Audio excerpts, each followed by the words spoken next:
In this video, we're going to be talking about the Sony FX5 and why I am personally not picking one up for my business as of right now as a DP based here in LA.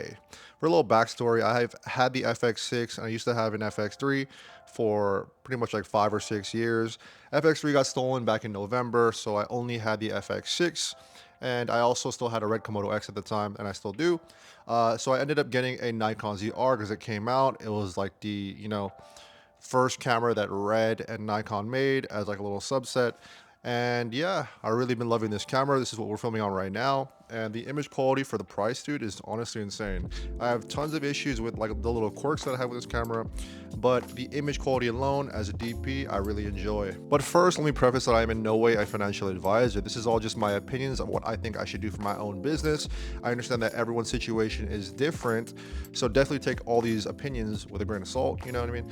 And I'm sure there's tons of people out there that have pre-ordered this camera that don't even need to watch this video. They know that they're gonna need it, but let me explain why I personally don't think that it's worth it for my own business as a DP based here in LA.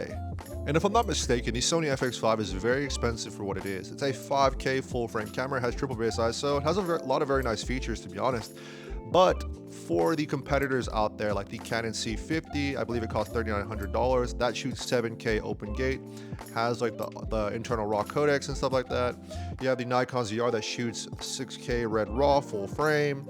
You have like the Panasonic Lumix S1 Mark II or something like that that shoots open gate 6K as well.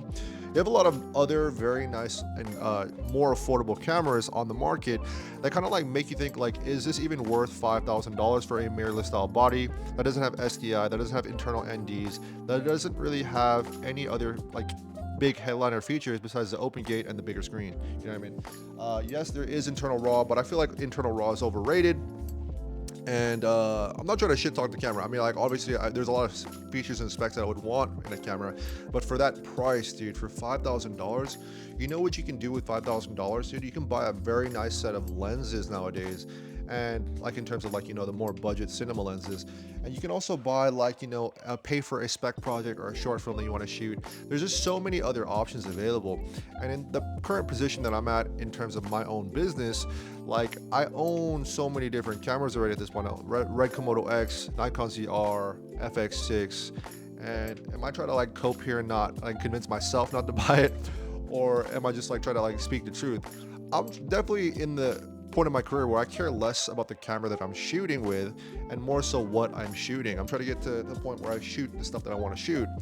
And in terms of like the FX5, I feel like there's a lot of nice bells and whistles on there that does sound nice in terms of like use case, but I'd rather wait for the Sony FX6 Mark II or the FX8 or whatever that newer version of that camera is going to be, because the internal NDs, I love all my shit's SDI nowadays, and I feel like just overall, man, it'd make it more versatile with the internal NDs alone. And I know how a lot of people are very locked into the Sony ecosystem. They have a lot of Sony E-mount lenses and all that kind of stuff. And I feel like that price tag is like definitely very expensive for the prosumer level, but it's also very, very affordable for those that want a B cam or a newer A cam to either replace the Murano or Venice, or to have it as their own owner operator kind of package for that kind of workflow. I'm not trying to trash talk anyone that's trying to buy the FX5. I'm sure that people that have already pre-ordered it know what they need, hopefully, because everyone, first of all, let's get this also out of the way that like, if you think that the FX5 is going to elevate your video production to that next level because it has the XOCN RAW, honestly, man, XOCN, like any kind of RAW codec, is very overrated. You don't need RAW. Most projects don't need RAW video shooting, and if you need it, you're gonna need it. But like for the most part, I feel like for the general person to say this, RAW video is not needed for most projects. So the FX5 itself isn't going to elevate you to that next level. If you're not already doing that next level stuff with the FX3 or like whatever you have that's released in the past 5 to 6 years, I feel like that camera itself isn't what's going to elevate you. It's just a tool at the end of the day, you know what I mean? Literally, like a lot of the times I feel like some people feel like they like buying gear is like progression in terms of your career and where you are on your path.